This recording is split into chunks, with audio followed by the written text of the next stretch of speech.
do if you were the IFBB Pro League to 2 changes to make the scene more interesting or more, what can I say, more, that you get more pumped about it? What would you do to change it? More 90s.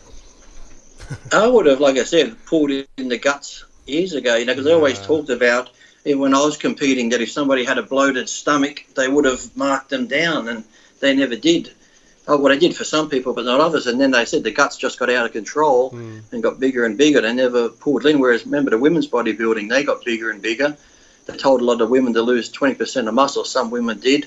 They still awarded it to the big girls, and then they just destroyed the sport. And slowly, they're going to do the same to the men. Like, people wonder why classic and physiques, you know, a lot of people hate the physique because they wear the board shorts and the classical, but more guys can relate to that rather than looking at these guys. Like I said, I respect anyone who's freaky with muscle, but to me, they're looking like just big fucking bloated powerlifters in shape, because, you know, back in my day, we'd get in shape. You had a Paul Dillette, massive guy, but he still had a small waist. He didn't have a bloated stomach.